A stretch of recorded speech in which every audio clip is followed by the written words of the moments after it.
Coming up on Dig It. There is something that happens about female ageing. It's really been sold as like not cool. I just would never talk about being a mum. It wasn't cool to say that you had a child. That Blur documentary, I was watching it going, God, they look cool.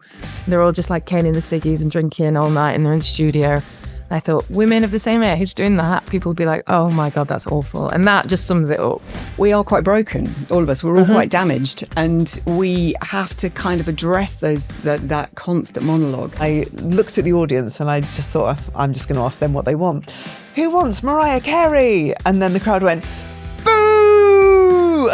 All these thumbs down. Hilarious. All of that right after this.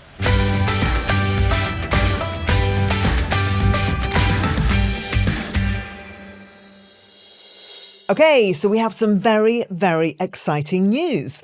We are taking Dig It to the stage. Woohoo! Yes, we're going to be live in Sheffield at CROSSEDWIRES on Sunday, the 5th of July. And if you haven't heard of CROSSEDWIRES, it's basically the world's biggest podcast festival. People have called it the Edinburgh Fringe for podcasts, even the Glastonbury of podcasting. It is a whole weekend packed with live shows from some of your favourite podcasts.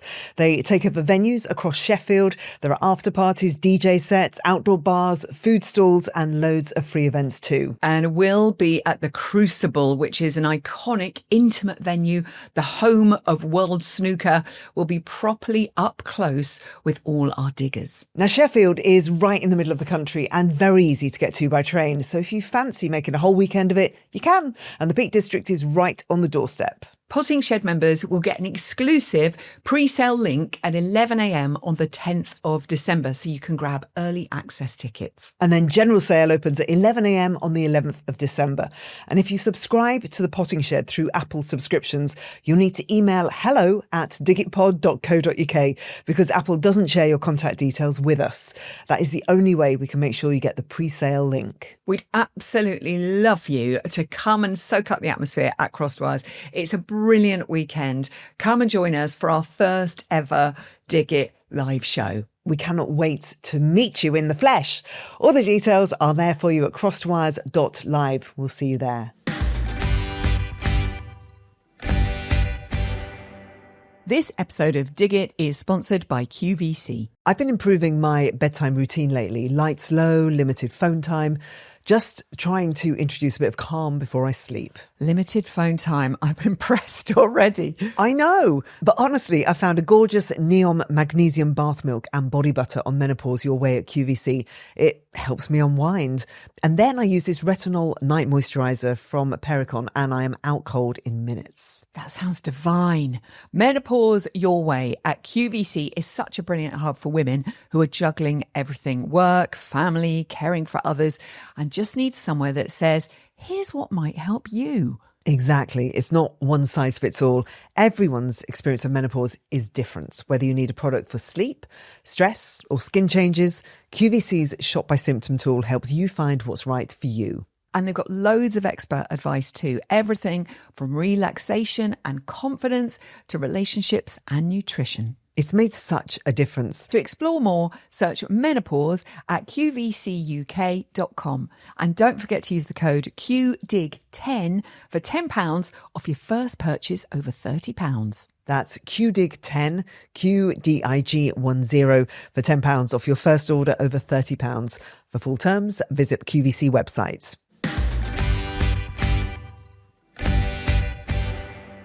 Happy Wednesday. Hey, Jo. Hi. Oh, knitwear. What are we wearing today? You are in pink, looking resplendent. I love that. Thank you. See, I was born in 1970. I wish I was born in 1970. I always get people coming up and saying, oh, 1970, the year you were born. And I'm like, yeah. Give or take 5 years or so. Yeah, absolutely. I'm going back to me Starsky knitwear. I love my that cardi, because it's really warm. Yeah. This top underneath, you might not be interested, by the way, but it is from Uniqlo, from my Uniqlo haul. And it's a top and it has a bra in it. So it's just got the front little bits. t-shirt with the bra in. That's very T-shirt good. with a bra in, so you don't have to wear a bra.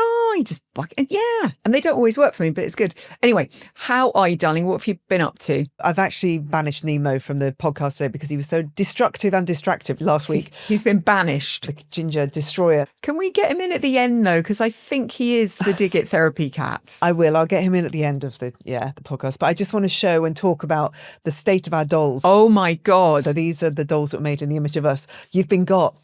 He actually got. I can't believe how high he managed to get himself up overnight to get you down off the shelf. You were very, very high. He managed to get up there and he's ripped your hair apart and you've now got some, an unravelling Dolly Parton bouffant. I think that really sums up how I'm feeling, to be honest with you. And I think he's done such a good job of us. And I've got a mohawk. Do you want me to post these two to you? I could post these over and we could see what he could do with these two because, Jennifer, who made the dolls, said that she has got a hairdressing salon. So I'm going to send them back and she's going to do our hair for us. So we will have hair for the new year, which is a relief. How exciting. Jennifer's amazing dolls that you can hang on your tree. Some of the best ones are sold out. They are that good. We've got the David Bowie angel on the top of our tree when it goes up eventually. Mine's up. You've got your tree up. It's up. Yeah. I went in early. It's up. And it looks, I've tied little bows to it. I've got these really cheap bows on the, because each year I like to add new things. And this year we've got we love big lovers of peanuts in this house. So there's some really cute Snoopy baubles. One where he's holding skis, one he's holding little presents. So they're new to the tree. There's a new Negroni. Because they're always topical, our baubles. Yes. I have added some little ribbons. These, like people have ribbons. It was quite twee, but I got a job lot for about 99p on the internet and they look really good. I'm quite proud of them. I might have got a little bit carried away. The lodger was sort of looking on slightly in panic. Did you do it on your own? Did you do it with the lodger? I did you have did the it kids on there? my own because I'm a complete control freak. And it looks beautiful. I want to see photos. Yeah, it looks beautiful, but you know what? It's a fake one because I like to get it up early because if you get a real one now, then all the needles fall down.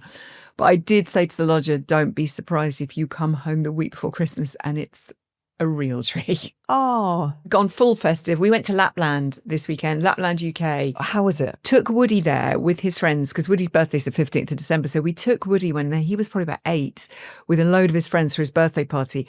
And it was so fun. And my nephew Zach is 5. And my twin nieces, Poppy and Eliza, are 13. And when you're thinking, is this going to still be all right for them? It was so fabulous. And the adults enjoy it as much as the kids. We're all just wandering through this beautiful snowy forest. Oh, how lovely. There's a photo of us all. And we all have our eyes open. It's a Christmas miracle. Yeah, because when you take family shots, there's always someone who's going to be unhappy with it. Yeah. Or someone who's got their eyes closed. But it was such a great day. And it was a really good way to start Christmas, so I highly recommend it. And also, you met Dave. Tell me about Dave. We have a photograph that I can see in front of me now, and it's you and the delightful Dave. I'm so happy to talk about Dave. We were filming in Kettering. We were filming up there, and there's this fantastic store where they get lots of stuff from Urban Outfitters that doesn't sell. So you get loads of Carhartt, and Lisa, head of hair, we call her, had gone round there on lunch break and went, "You're going to love this shop. It's amazing. You've got loads of stuff, and it's really good for Christmas presents. And everything's really cheap in there, and it's in a little yard in Kettering. Got some really lovely shops in Kettering." And she said, also, if you go there, you'll meet Dave. So I went round and sure enough, I met Dave. Dave is a local celebrity in Kettering. He works in the shop. He's fantastic. He loves Strictly. So he'd met Lisa, who does the hair on Strictly, and she talked about doing Ellie's hair because he loved watching Ellie dance this year. Because I think everybody in the Down syndrome community, it was just so wonderful for everyone to, feel seen and see. So Dave was a massive fan of Ellie's, huge fan of Strictly. And the exciting news as I went in, I discovered that a couple of days later, Dave was going to be turning on the Kettering Christmas lights. Oh. And I've got some photos, so I'll share them with you. And he'd done an amazing job. So Dave, it was a joy to meet you. And I think your mum must be very proud of you. Wilbur's joined you. Wilbur has joined. I think he's heard about Nemo and he wanted to come and check out the competition. You've not popped into the podcast for ages, have you? He's just had a little trim. He's, look, Aw. say hi to Jo. She's over there. Hey, Wilbur. Where are you going down there, mate? It's funny, all the cats have got their winter coats at the moment, so they're really know. massive, aren't they? They're just Huge. like thick and huge. Yeah, Wilbur's like a dog. He's the size of him. So you've gone big on Christmas, haven't you? Yeah, I'm well in the festive mood. I've gone early, probably too early. And also I bought a couple of bits of Christmas food, which is a disaster because chocolates have been eaten and these incredible Angela Hartnett goodies from Waitrose have been eaten. And this is the problem. If you buy Christmas fodder too early, they get eaten. So I'm not buying any more Christmas food until afterwards. And then I saw Jamie Oliver on Saturday and then he gave me a whole load of amazing cheese and chutneys. Oh my God. Which are just sitting there calling to me. I can smell them from here.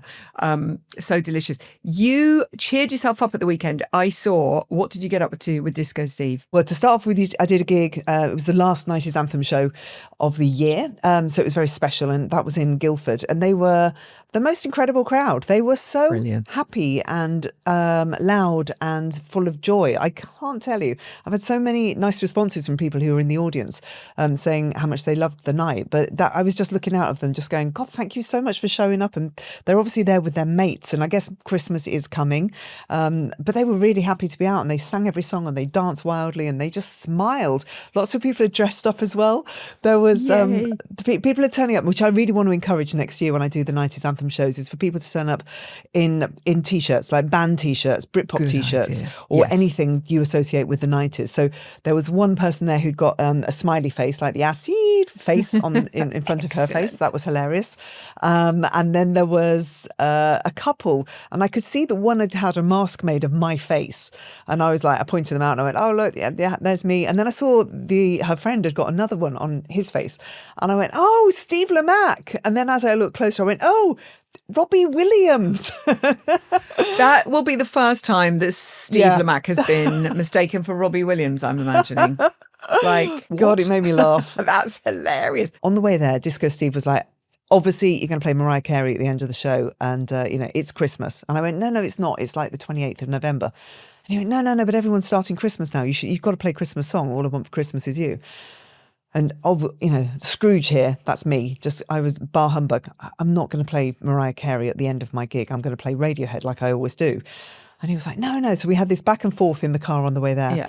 And then we were on stage and I looked at the audience and I just thought, I'm just going to ask them what they want.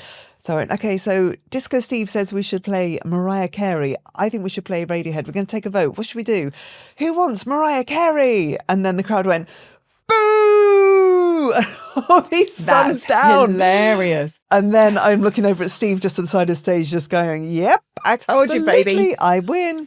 Who wants Radiohead? Yay! So my lovely 90s Anthems audience are just as grumpy as me about Christmas, not wanting to celebrate too soon. And Not I ended too the show with soon. Radiohead and Creep. Oh, couldn't be less Christmassy, but it was a great anthem and they sang their hearts out. Fantastic. Then on Saturday, I think it was. No, it was Sunday. It was a really beautiful day. And I don't know. I don't know if anybody else is feeling a little bit at the moment, but it's just been so busy and there's so much going on at the moment. I've not had time to go to the gym. My hair is too long. It's too dark. I feel really unfit. I haven't done any exercise. I just don't feel very good about myself at all. Oh, darling. And I said to Steve, I've got to do some exercise over the weekend at some point. So obviously because he's Disco Steve and he brings so much joy and life to the world, literally 8:30 in the morning. Okay, going for a run. We're going for a run. You just want to kill someone. I was like, oh God, not yet. No, come on, we're going for a run. So he dragged me out and we had the loveliest run. It was so beautiful. And it was frosty and bright and sunny and everybody was out walking their dogs and smiling and saying hello to each other. And we finished the run and I just felt a million times better. Look at your faces there as well. You look totally energized. You've got loads of colour in your cheeks. Yeah. And you look really in love, the two of you. Oh, it was a good thing to do together. If you enjoy hanging out with us every week, do make sure you're subscribed on YouTube or hit follow on Apple or Spotify. Then the latest episodes will pop up as soon as they're out. It's so clever. Our guest today is someone we absolutely love, Rebecca Lucy Taylor, also known as Self-Esteem, who has just published her debut book. It's called A Complicated Woman, and we've both been completely absorbed by it. It's not a typical celebrity memoir. It's this brilliant collage of essays, iPhone notes, lyrics. In the book, Rebecca talks about womanhood, aging, sex, shame, ambition, burnout, confidence, fertility, the music industry, and the pressure to perform a version of yourself that isn't always true to who you really are. Welcome, the brilliant, complicated woman herself, Rebecca Lucy Taylor. How are you doing? Anything for both of you, and both of you combined, then extra anything. I'm good. I'm very happy to be here. I wondered if you were at your home, because last time I saw you, you were getting excited about the thought of getting a home. Have you got a home yet? I have got a home. Yes. And I'm obsessed with it. I can't stop thinking about it. I had a bookshelf made and it's sort of like round the TV. And now I don't watch the TV. I just look at all my things being on the shelf. So yeah, I'm definitely into that era of my life. You've been working so hard. And I know in your book there's that great reference, and I'll probably get it in the wrong order. Was it Still No House, Still No Album, Still No Eggs? Was it that? Yeah. I don't know if I've done that in the right order. But it is when you haven't got a home that is your base, you know, it's really discombobulating. And if you're working hard, I imagine you travel so much as well, and you've had so much going on, there is something to be said for when you finally get into your nest. How important that is, laying down your roots, having your things around you, your clothes, your stuff out of boxes. It's so good for the soul. I can't believe how it feels, because I'm always like, I don't need societal norms. I was like, oh no, you do need a home. Because I've been like touring since I was 18. So the amount of like knickknacks that I've accrued and they've never had a place, all my knickknacks in one place has really turned me on. I can't deny it. It's wonderful. You know, obviously like living in London, I never thought that would be possible. So I'm very sort of proud of myself, but I'm also like not complacent. But it does mean like maybe I won't do every opening of every envelope now, which would be nice. I remember hearing you on Jo's show. You were doing a session with Jo, and this part of the thing you were talking about was, you know, you had not stopped, you know, and you were exhausted. And this is the thing, you know, the albums have been amazing. You've been touring. You have been bringing so much of yourself to so many of us. And you know, I don't know anyone who hasn't come away from your concerts so moved, so seen, you know, men, women, everybody I know who has, you know, fallen in love with you and your music and has got so much from it. You know, you've given that to a lot of people, and that's, you know, that's all come from you. It's quite amazing. I'm really proud of you. I don't know you very well, Rebecca, but you look and you think, and when I've seen you play, I'm like, thank you for being able to put into words what so many of us feel and struggle with, you know, and you've done that in the book as well, which is fantastic. Tell us about the book. Tell us what's in there and why you wanted it to make the book. I love the iPhone note thing because it's like brain to paper. Yeah. And I never messed with them. That was always like the premise of it. I was like, I never edit them. And so posting them, and then I did a little book of them in chronological order, like probably about 5 years ago. And then they are what lyrics come from. So I was like, I find it interesting that you can see the germination of like a lyric idea that then maybe makes a song that I'm singing 100 times a year, you know. Maybe someone else will. But then I'd also written this sort of play, the central story, and it was a play that I'd written for a theatre, because I was throwing a lot of soil at the wall, shall we say, on Dig It, over the years. Of like, love that. Nice. I've got this idea, I've got this idea, I've got that idea. And then as soon as like one song did well and everyone was kind of like, I sort of blew up in my sort of small way that I did in 2021. And then like everyone was calling. It was like, that play you wrote, do you want to put it on? That did. And it was really, really exciting. And I was really grateful. But I was also like, don't do anything that wasn't good enough before that. So thank God I could think like that. So I sort of stopped, and the book was the only one that I thought I could do that. And I know what it should be. And Romilly at the publisher really helped me, because as soon as I said yes to doing a book, my life got crazier. I had no time to do anything. But I did have these notes. I had this story, and she really helped me shape what it is. And the sort of difficult third album process was quite, I mean, I've not been quiet about it. I really didn't enjoy putting this last album out because it was just so much expectation. Like, and it's unavoidable. Like, I prepared rationally so much for how difficult it would be to put an album out after putting one out that everyone thought was so good. Yeah. Especially a woman as well. Like, I feel like the zeitgeist can't wait to be like, oh, actually, it's not that good, actually. Yeah. So I knew it was coming, even if I wrote like Bohemian Rhapsody. But the book stayed this like anchor that was like completely in my control and no stakes. There was no stakes. No one needed me to write a book. No one was expecting. There was no expectation, and there was full control, which I really loved. So I'll just move in form. I'll just always just do something I've never done before, and there'll never expectation.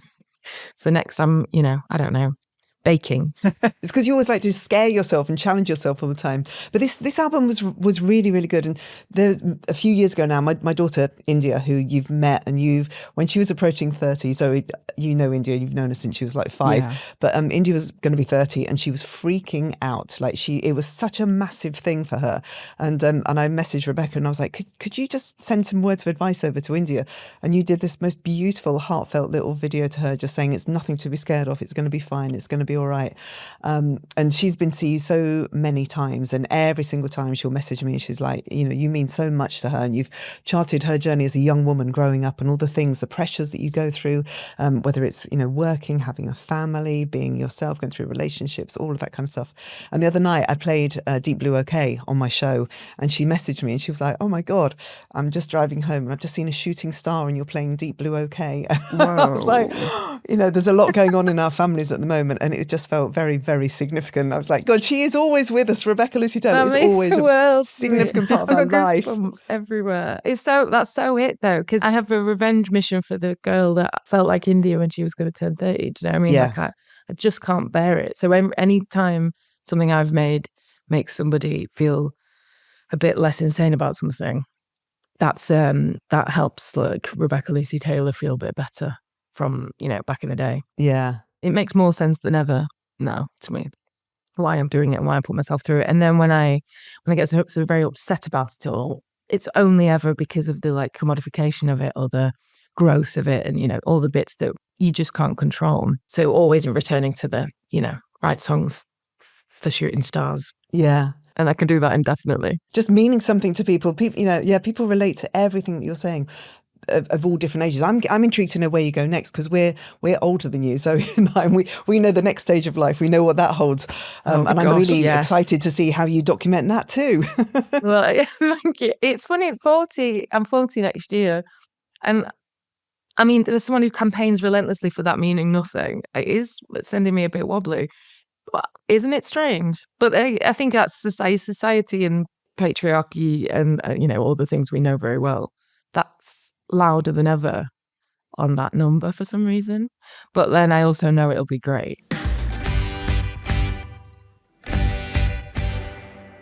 We're going to take a little break now. If you'd like these episodes ad-free, become a subscriber to The Potting Shed. You will get longer episodes. You'll get early access to our live show, which is happening in Sheffield. So it's a very, very good time to join now. But most importantly, you'll be supporting the show. To subscribe, head to digitpod.co.uk or tap the link in the show notes.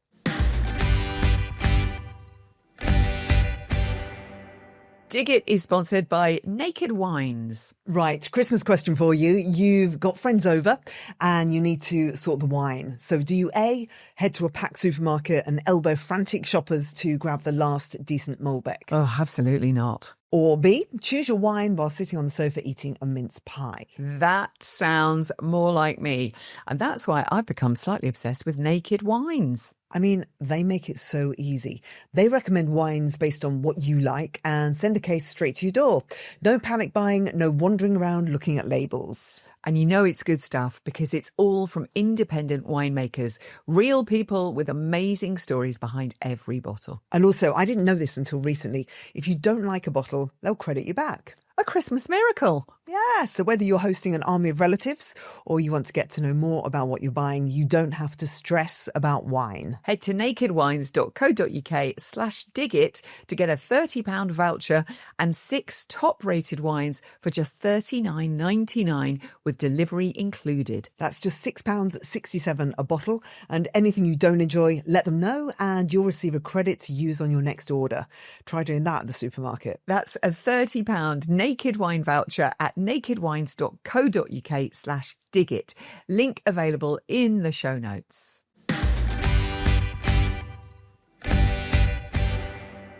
Dig It is sponsored by Help for Heroes. This time of year can feel really warm and bright for some people, but for others, it can be tough. And we learned this week that nearly 1 in 3 veterans in the UK experience loneliness at some point. And these are people who gave so much, not just their time, but huge parts of their lives. And even after they leave the military, many are still facing daily battles. But Help for Heroes do something genuinely brilliant. They support veterans and their families with life-changing, tailored physical, mental and financial help. It's real-life practical support delivered by people who understand exactly what military life is like. And something we're doing on Dig It this Christmas, which I think is really lovely, is sending a message to veterans via the Help for Heroes Christmas message board. The message I posted is, if you're reading this, please know you're not forgotten. Your resilience and your service mean more than you know. And I truly hope this Christmas brings you peace and happiness. And mine is, I want you to know how much your strength and your time in service have meant to so many of us. You deserve a future that feels safe, supported and full of possibility. I hope this Christmas brings you moments of calm and the reminder that people genuinely care about you. Show our veterans they're not forgotten this Christmas by sending a message of support. Visit helpforheroes.org.uk to leave your message. Together, we can help veterans write their next chapter.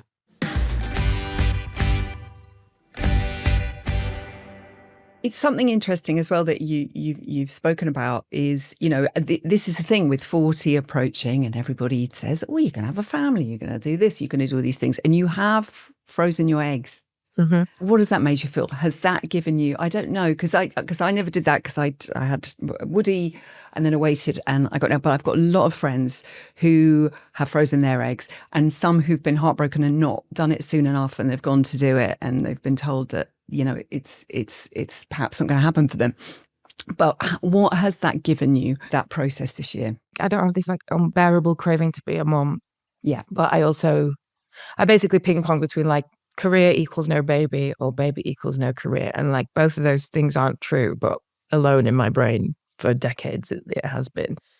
So freezing the eggs was at least you did something. If it gets to the point where it isn't possible for me, I don't have a feeling like I'm guaranteed an option.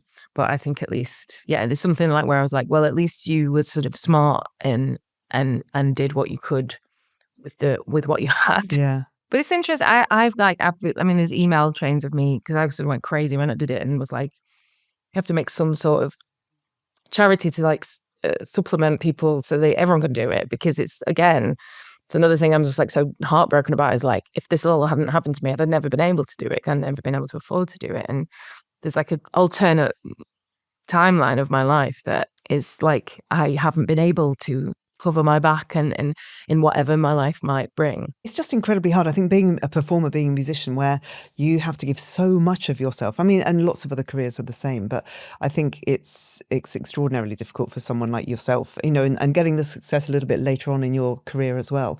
That being a mother, it's how does it fit in and how am I going to make this work? It's just, it's really tough. A male journalist recently said, because one of my lyrics is sort of saying don't worry if you haven't had kids, kind of basically. And but I've never been saying don't do that. And I certainly when I was younger and I was really jealous of everyone, I probably had a bit of I never said it. I never was anti it. I was always just why is it the only option? Why we bred to think that we have to?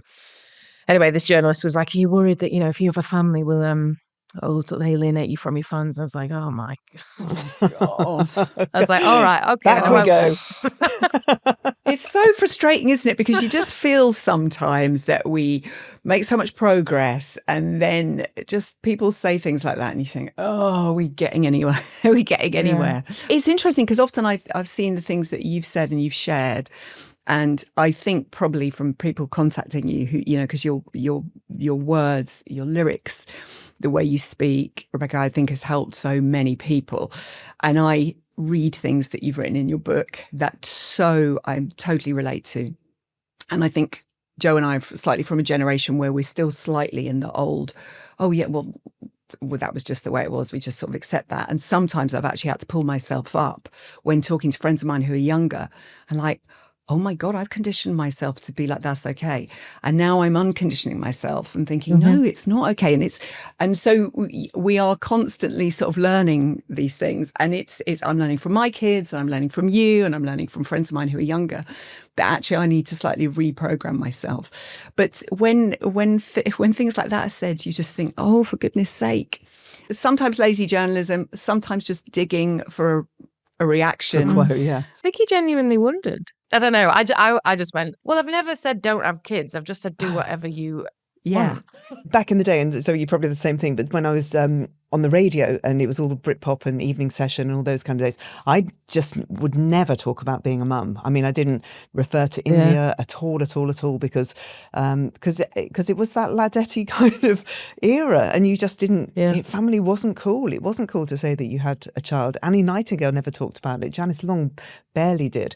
But you just felt like it was a little bit embarrassing. Just don't mention the baby and don't mention being a mum because you won't be cool. And so I didn't talk about it for ages. It was John Peel in the end who taught me that it was okay to discuss having a family. And as soon as I started talking about it on the radio, you had so many people coming back at you and relating and going, yeah, it is all right. Of course life goes on. Of course you can have children. It's fine. Do what suits you. It's so mad. Because it's back to that thing of like you're allowed, women have to be one thing, but it needs to be all of this as well. So like societally, I ingested media going like, unless I'm somebody's mum and a wife, I won't have done well. But then you guys are in the media trying to pretend that's not you. And it's like, what's... It's so messed up. What are we meant to...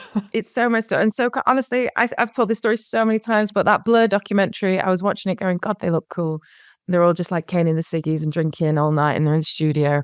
And I thought, women of the same age doing that, people would be like, oh my God, that's awful. And that just sums it up, really. Yeah. I do feel like we've made a load of headway. I hung out with someone I used to hang out with 10 years ago recently, and I thought, God, the world has changed. He would not talk to me like he did back then. Wow. Yeah. And I had a good moment. But then, come back to that, and you're like, ultimately, there is something that happens about female aging. It's really been sold as like not cool. Cool is the word, and it's an annoying word. But now I can't think of anything cooler than you two. You know, I can't think of anything cooler than Patti Smith. I can't think about it. You know, like, so it's like it's not really working, but I am having to unlearn it as well because I've been doing it to myself. We do it to ourselves as well. You're right. I said it recently. They were like, "What do you hate about yourself?" And I was like, "This is a ton of internalized misogyny that is it is just pumping through my veins, ready to go, and it's." You know, my life's work is to like challenge that. And then once I've done that, I'll write a song about it and then help other people too, I guess. But it's funny how quick it is to access. It's exhausting as well, isn't it? Because you have it, Jo has it, I do. We're all like, yay, la la la, everything's great, and I believe these things, and la la la. But the monologue that runs in your brain, waking to going to sleep, looking after the kids, being a mum, working, da da da da, feeling young, feeling cool, looking after yourself. You know, it is.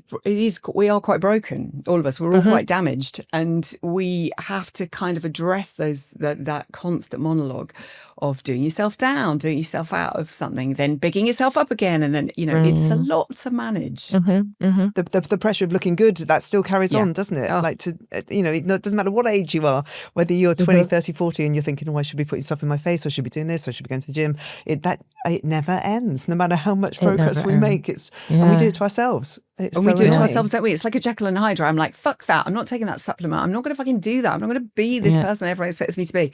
And then the next thing I'm like, I really must must do this and I've got to do that. No, I shall fill this and and you're doing it and you're like, it is like a Jekyll and Hyde. I can't stop thinking about like the filler and Botox and things like that, which I have no judgment on. And I see the doctor up in the forehead now and again. No judgment. But Yeah, I'm totally. I'm going to steal that phrase. Well, I was thinking about this the other day. The only definite is aging. That's the only definite. Yeah. Everything else is maybe not definite. That is. So everyone is trying to define it. Like everything. Like capitalism it's probably the number one thing they're selling us. I'm like, well, it's just like, what if we all just decided that that's fine? Yeah. So why as an organism we've decided to make us all sad forever? It makes no sense. Just to beat ourselves up, yeah. So it's going to be really interesting musically that some sort of like crossover global pop star moment hasn't happened for me. And I just keep thinking the system is such that it wouldn't let it. And they go, look at Sia.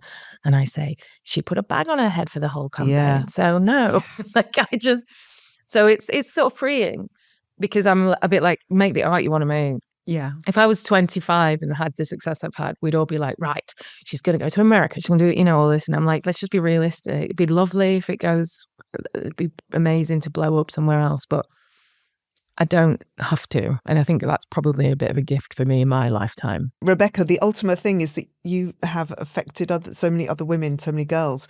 And that is a success. It's not the global superstardom. It's the impact on my India, on all her friends, on the next generation below them. That is success. That's what you've achieved. Yeah, and it's girls and it's boys as well, Rebecca. It really is.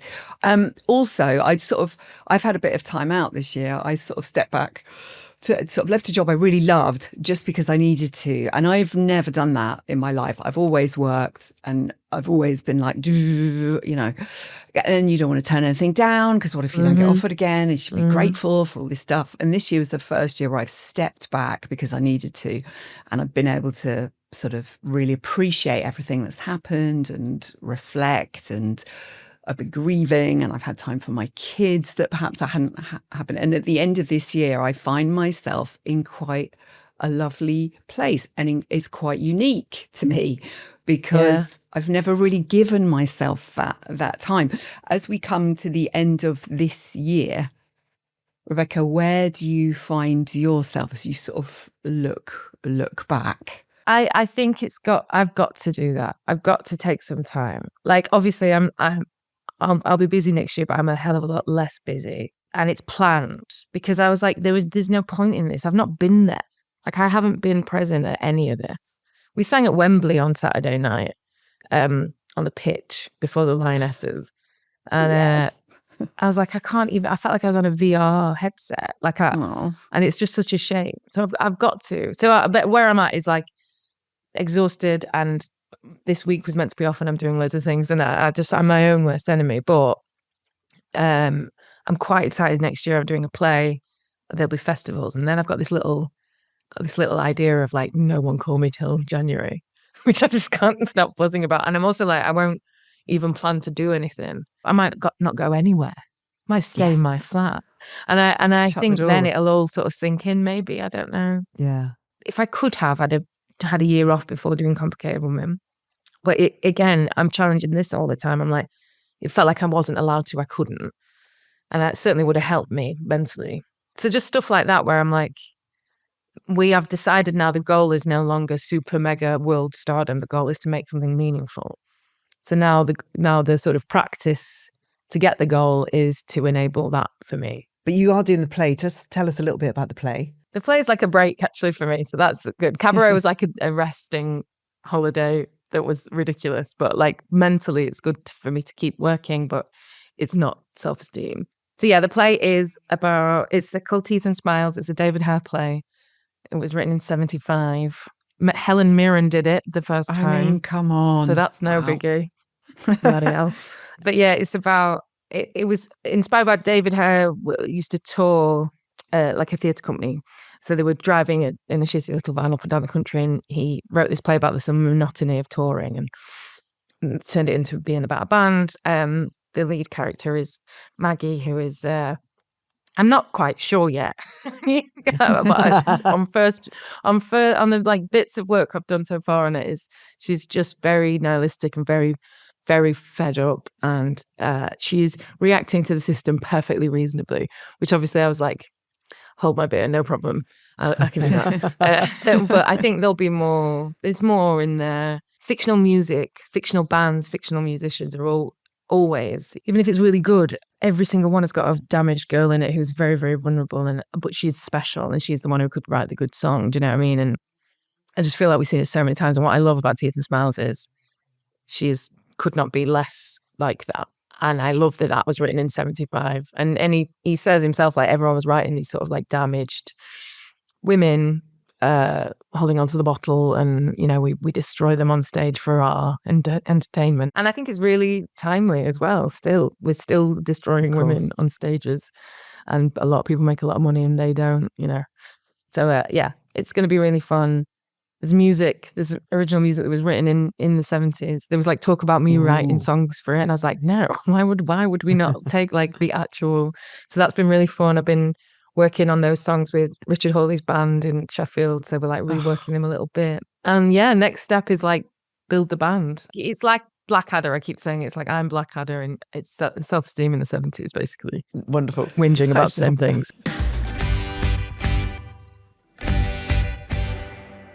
We do something called crate digging. So it's music that we are liking at the moment or we've loved over the year. Do you have anything for us? Any offerings? The new Divine Comedy album.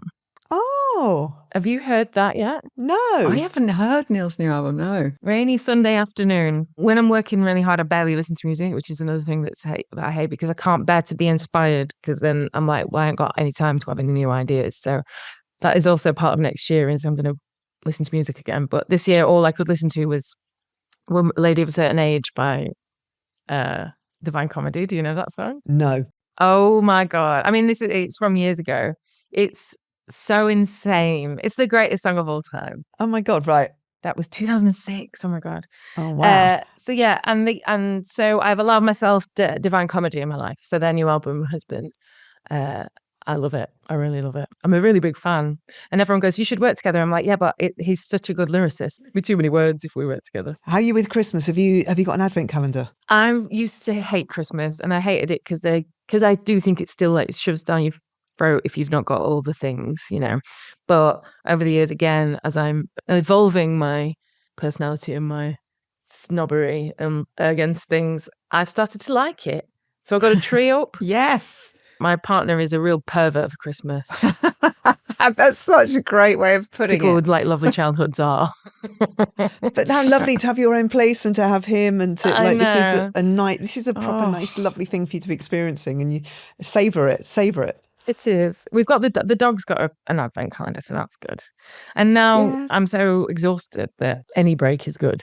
So it's nice that it's a break with like nice food and twinkly lights and my parents, Yeah. But yeah, I've done the same thing every year. Me and my mum and dad in Anston. How about you guys? Oh, yes. I've got my trees up. I've gone full tree up. I've done loads of shopping.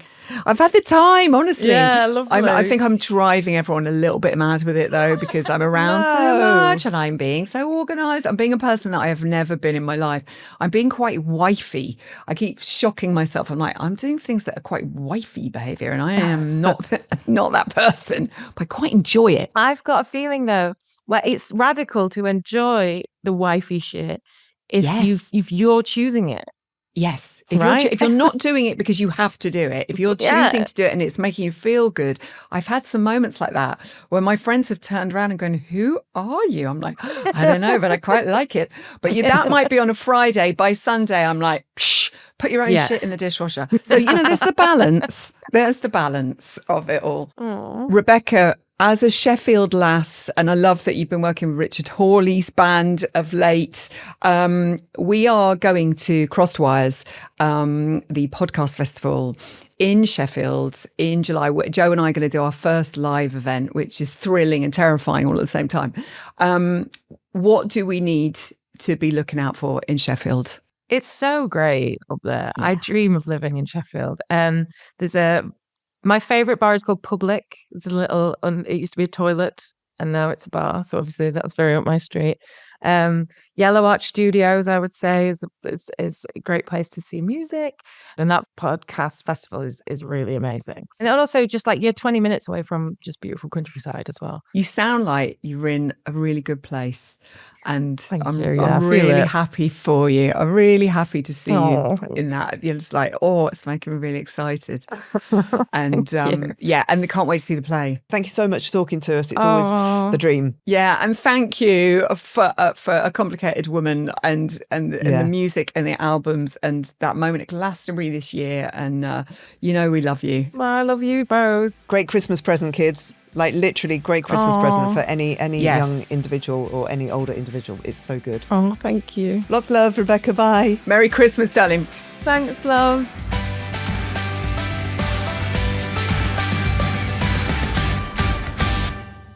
Dig It is a Persephonica production.